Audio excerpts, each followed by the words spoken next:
In the news this week, is the cost of living not a priority over the Morrison inquiry and an Indigenous voice to Parliament? An exclusive news poll is underway to find out what you think. Two people on the same ticket. The Western Australia Party's rare move in the Northwest Central by-election. An exclusive interview coming up.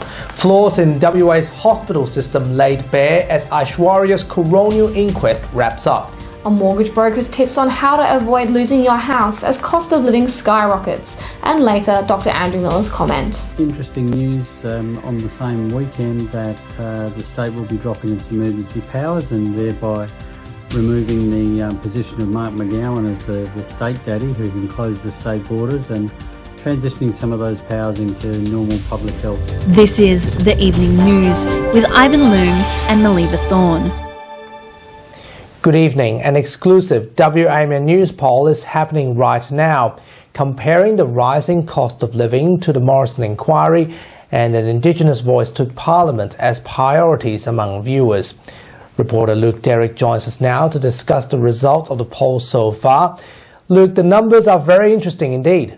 Hey Ivan, cost of living versus the ScoMo inquiry versus the Indigenous voice to Parliament. What issue do you believe is the most important and should be prioritised by the Albanese government? Whilst only launched this week, an exclusive WA-MN news poll which is currently underway shows close to 90% of people have said cost of living should be prioritised, followed by the Scott Morrison Secret Power Inquiry at around 10% and the Voice to Parliament at below 10%. We spoke to former veteran political journalist and commentator Peter Kennedy to get his take on the early results. I would imagine the issue that's affecting most people in the suburbs and around the country is cost of living, inflation, wages keeping pace with inflation, those sorts of things. Real wages have been dropping and that's made it tougher for people around the country, but particularly families in the suburbs. So I think on a day-to-day basis, that's the issue that would concern people the most. Mr. Kennedy believes that in the long run, the Voice to Parliament will be the issue that comes second on our poll, with people being least interested in the inquiry into Scott Morrison. I think the position of Indigenous Australians is very important, and it needs to be improved markedly, and the government needs to move on it with the Indigenous people, with the Indigenous leaders as well on board. With regard to the Scott Morrison issue, I think that just shows that's a backward-looking issue. After an election's been held, would like the new government, especially if there's a change of government, to get on with the promises that they held out during the election campaign, rather than turn the clock back, look back and try and score points against their political opponents. So, what are your thoughts? Let us know on our social media page. Voting will be open for the next 2 weeks. Melly, back to you. Luke Derrick reporting. Thanks, Luke. Although crime, education and health remain the top issue in the Northwest Central by-election, it's very rare in Western Australia that two candidates in the same party compete against each other in the same seat. But Western Australia Party's candidate Anthony Fells believes that's a good strategy. He joins us exclusively in his first interview as a candidate.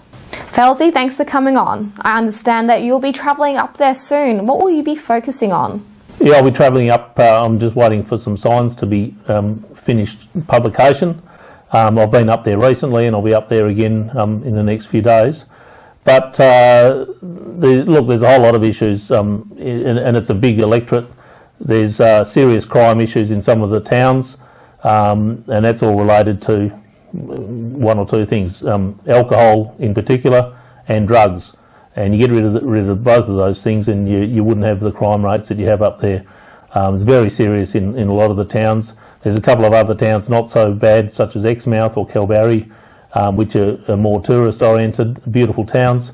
But there's all of the issues in all of these towns come back to the lack of services and government services in particular. Airline, the cost of travel in and out of those places, health and medical services if you're there, if you get sick, or the people who live there can't get access to those. The cost of having to travel back to Geraldton or other regional areas or Perth for treatment is expensive and lengthy and difficult when bearing in mind you're sick when you need that. Lack of police, lack of housing. There's just a culmination of lots and lots of issues that haven't been addressed in the last 15 or 20 years.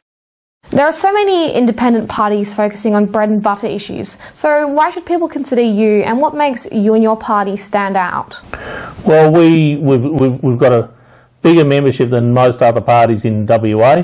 We're probably the fastest growing party in Australia at the moment.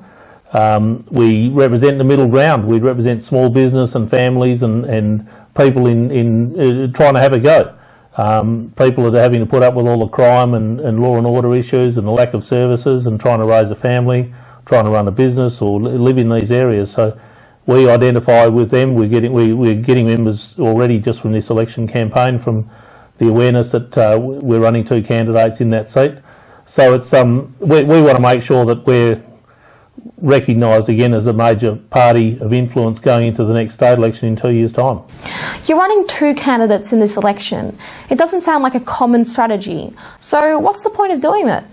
It hasn't been done since Sir Charles Court did it in the 1970s when he first stood in the seat of Nedlands. The Liberal Party couldn't choose between Sir Charles Court or a guy called Cyril Bird, who started the accounting firm CP Bird, which is now RSM Bird Cameron.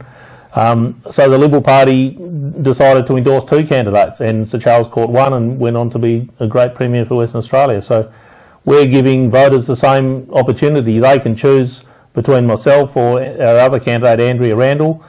Some voters like to have a woman represent them in Parliament, so they've got that opportunity. They can choose if they like to have a woman.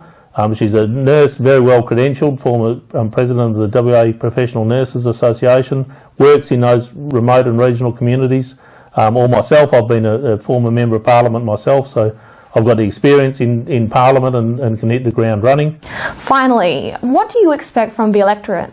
What do you think that they'll tell you, and what do you expect to hear from voters? Look, I think the people just want to, they expect and want honest representation, and they want someone who's going to stand up to the government, in this case McGowan Labor government.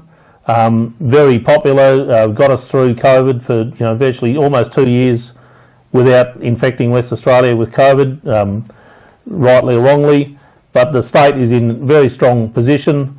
But people out in these communities where the money is and the wealth is generated for the state, it doesn't come back to them. So they're hurting, and they put up with a lot of nonsense in their regions, and as well as being isolated, and they want a bit more recognition and a little bit more spent in their areas, so that their kids have a good future. Anthony Fells, thank you for your time. Thanks very much, Millie. The coronial inquest into the death of 7-year-old girl Aishwarya Ashworth has concluded this week. Over the last 2 weeks, the hospital executives, doctors and nurses all gave evidence during the hearing. The Ashworth family spokesman Suresh Rajan sat through the hearing with the parents. He stressed that problems of the health system have been laid bare. The report is expected to be handed down around December this year. More than 30% of the population is born overseas, and about 56% of the population is either a migrant themselves or a child of a migrant. So they're going to be dealing with a lot of people from different cultural backgrounds. If they cannot recognize the cultural divergence, then they're not going to be able to adapt to it. And all our health systems in Western Australia are significantly deficient in all those areas. And that's something they need to do a lot of work on.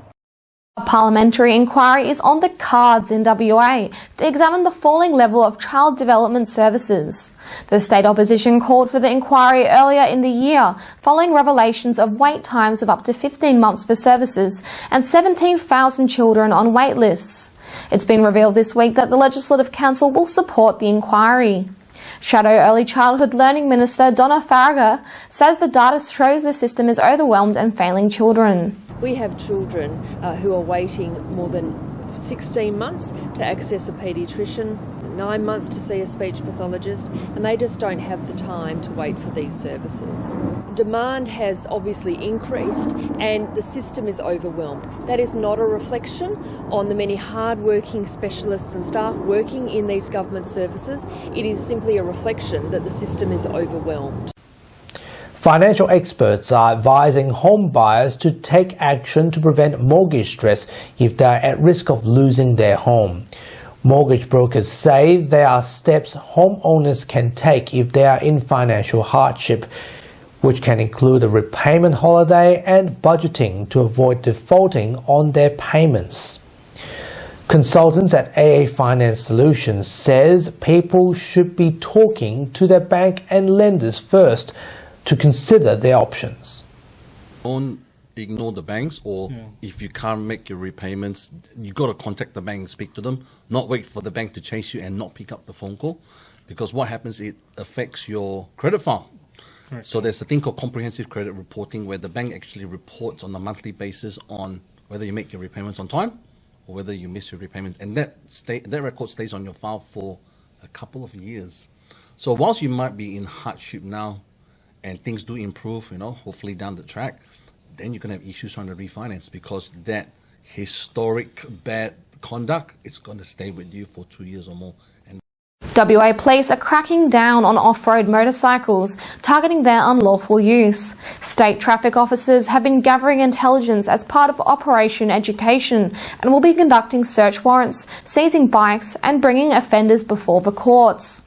It comes as police released a vision of a search warrant in Gosnells and CCTV footage of a theft involving 4 motorbikes in Ravenswood as part of the operation. Divisional Superintendent Alison Brett says community information is vital in catching out unlawful users. So we will continue to target the unlawful use of off-road motorcycles, and in doing that we are finding our investigations are leading us to stolen motorcycles. So we can't do this alone. We really need the assistance of community members to give us valuable information. So in relation to where these bikes might be kept. And there are plenty of stories featuring on the WAMN Extra News Club this weekend for our loyal supporters and subscribers. Reporter Nelson Liu has a preview. He joins us now. Nelson, plenty of stories worth reading. Yes, Ivan. This weekend on the WAMN Extra News Club, the Western Australian Party's Anthony Fells speaks about his candidacy in the North West Central by-election. We have the full conversation. WA's opposition received support to establish a parliamentary inquiry into the state's child development health services following an explosion in wait times and demand. Preventing mortgage stress, we speak to brokers about how you can avoid the financial pitfalls while paying off your home, plus our weekly commentaries. You can read those stories and more now on the WAMN Extra News Club, wamnews.com.au/news/extra. Subscribe now and support independent local news. Ivan, Melly. Here, Nelson. Be sure to subscribe. And now for some good news. It's Ivan's birthday today. Happy birthday, Ivan. You have to raise it up, do you? Well, we don't have a birthday every day, so congratulations. How old are you turning? Into the big threes. Oh. Into the big threes. Big here for Ivan, everyone. From this point onwards, it's just a number, ladies and gentlemen. But thank you for the well wishes. And, of course, many more years to come. And now, here's AMA WA spokesman Dr. Andrew Miller with his weekly COVID-19 update and medical commentary. Hi, happy Father's Day to everybody. I hope you've had a good time with your families. And interesting news on the same weekend that the state will be dropping its emergency powers and thereby removing the position of Mark McGowan as the state daddy who can close the state borders and transitioning some of those powers into normal public health legislation. This is a pretty natural evolution, but the risk at the moment is that we're going to go too far and take away too many protections all at the same time when we're coming off the back of a dip of BA4 and 5 Omicron and into who knows what variant next. And I think we must be careful to make sure that people are not getting the message that everything is just over now. When they first said we were going to start opening up the state borders and that we would be using the Doherty model, at that stage they were still talking about doing testing, tracing, isolating, quarantining.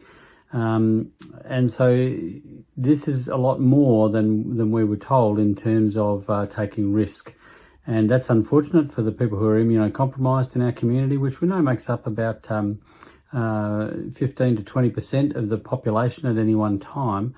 And we do need to be careful that we're not just allowing this disease to let it rip. Suggestions that we can move to 5 days were resisted by medical people, 5 days COVID isolation.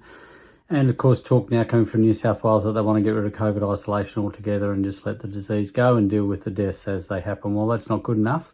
We make an effort to reduce the road toll. We make an effort to reduce deaths from cancer and from heart disease, and we must continue to make big efforts to reduce the deaths and unnecessary disability from COVID, particularly because we know that it can reinfect people, and we know that there can be the complication of chronic COVID symptoms as well, which will damage workforce productivity just as much as if people are off work. So let's remain sensible about this. We understand the lockdowns are well behind us. We understand that state border closures are well behind us, but we do need to have a future that embraces masking when we're indoors in crowded locations, updated vaccination, good access to antivirals, and a lot more clean air. We need to be ventilating spaces properly and using HEPA filters. So we're not against the idea that we won't be having the power to close the state border again, of course, but we also don't want to throw the baby out with the bathwater. Sensible precautions and looking after people. That's the way that we can go forward as a healthy society and as a healthy economy. Thanks for your time. That was Dr. Andrew Miller. Now, here's Leo with what's coming up on 6 News tonight. Thanks, Giles. Today on 6 News, new reports that changes to COVID rules were made without any written advice and no modelling was provided to National Cabinet. Plus, the Greens called on the Reserve Bank to put interest rate rises on hold until after next month's budget. And the man accused of stealing a plane in the US state of Mississippi, threatening to crash it into a Walmart before landing in a field. You can see full details on those stories and plenty more by heading to our YouTube channel. Just search 6 News Australia to find us, or head to our website, 6newsau.com. For now, guys, it's back to you. Thanks, Leo, and that's our weekly news and current affairs. We have the latest news on our website, wamnnews.com.au. Don't forget to subscribe to the WAMN Extra News Club so we can continue our work in the community. Full details on wamnews.com.au/news/extra. From Melly and myself, we wish you good health, good night. See you next Sunday. Thanks for watching.